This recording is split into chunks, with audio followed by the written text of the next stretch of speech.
यह जो आप मशीन देख रहे हो इसका नाम down the hole drilling rig है, जिसको शॉर्ट में डीटीएच बोलते हैं। यह बोरवेल मशीन ठीक हमारे घर में छोटी ड्रिल मशीन होती है उसी की तरह काम करती है, लेकिन यहाँ पर जो ड्रिल बिट होता है वह अलग टाइप का होता है जो हाई प्रेशर एयर पर ऑपरेट करता है, जो एक बहुत ही बेहतरीन इंजीनियरिंग भी है। इस मशीन में बेसिकली दो सेपरेट मैकेनिज्म होते हैं जो मिलकर काम करते हैं। एक कंप्रेसर जो हाई प्रेशर एयर को कंप्रेस करने का काम करता है और दूसरा मैकेनिज्म ड्रिलिंग रिग होती है जो बोरवेल को ड्रिल करने का काम करती है। कंप्रेसर और ड्रिल रिग कई बार आपको एक ही ट्रक पर दिख जाएगी, लेकिन जो हेवी ड्यूटी मशीन होती है उनके कंप्रेसर की साइज काफी ज्यादा बड़ी होती है, तो उनके कंप्रेसर को एक अलग ट्रक पर रखा जाता है। एक्चुअल में ज्यादातर हम इस ड्रिलिंग रिग में इंटरेस्टेड होते हैं, लेकिन यहाँ पर मास्टरमाइंड कंप्रेसर ही होता है जो साइड में ट्रक पर लोडेड रहता है। यहाँ पर एक हेवी ड्यूटी इंजन लगा रहता है जो लगभग 400 से 500 HP की पावर का होता है। यह डिपेंड करता है कि मशीन की ड्रिलिंग पावर कितनी है। यदि मशीन 1000 मीटर तक ही ड्रिल कर सकती है तो इसके इंजन की पावर भी कम ही होगी। इंजन की मेन शाफ्ट कंप्रेसर से जुड़ी रहती है। यह एक रोटरी स्क्रू टाइप कंप्रेसर है। इस कंप्रेसर में दो रोटर होते हैं, एक मेल रोटर दूसरा फीमेल रोटर। सिर्फ मेल रोटर को ही इंजन से डायरेक्ट पावर मिलती है।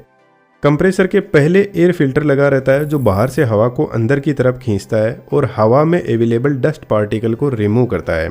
बाद में हवा इन रोटर ब्लेड पर पहुंचती है और यह रोटर कुछ इस टाइप के बने होते हैं कि एक बार जो हवा ट्रैप हो जाती है उसको वापस पीछे नहीं जाने देते और आगे की तरफ एक छोटे एरिया में कंप्रेस करते जाएंगे। एयर का टेम्परेचर रिड्यूस होने के बाद में फ्लेक्सिबल पाइप की हेल्प से एयर को भेजा जाता है ड्रिलिंग रिग के कंट्रोल बोर्ड में। इस कंट्रोल बोर्ड से प्रेशर को मैनेज किया जाता है और यहाँ से हाई प्रेशर एयर जाती है स्वीवल मैकेनिज्म के पास में।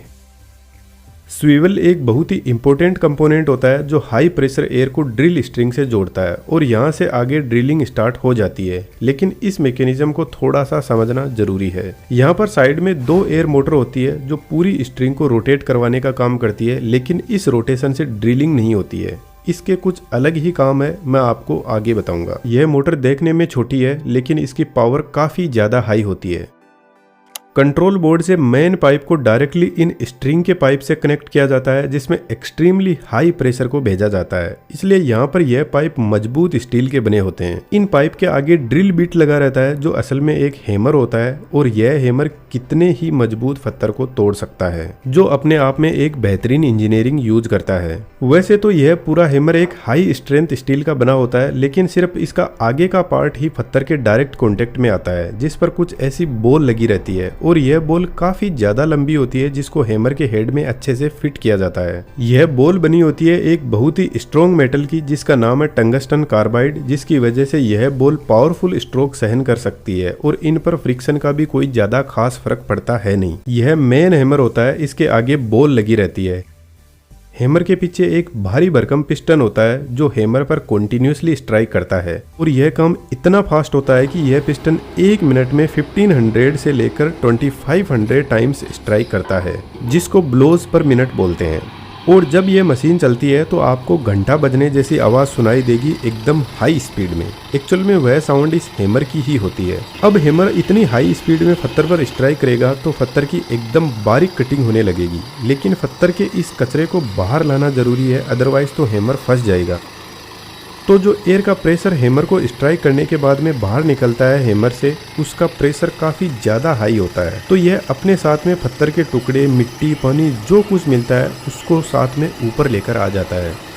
जब बोरवेल पूरा ड्रिल हो जाता है तो बोर को क्लीन करने की जरूरत होती है, तो इस कंडीशन में हैमर को रोक दिया जाता है और हैमर पूरी की पूरी हवा साइड में से पास करेगा जिसका प्रेशर काफी ज्यादा हाई होता है और यह हवा ऊपर आते टाइम अपने साथ में सब कुछ कचरा पट्टी ले आती है। और एक्चुअल में यदि मैं आपको बताऊं तो इस स्वीवल मैकेनिज्म को ऊपर नीचे करने के लिए हाइड्रोलिक प्रेशर ही लगा रहता है आज के मॉडर्न डीटीएच में।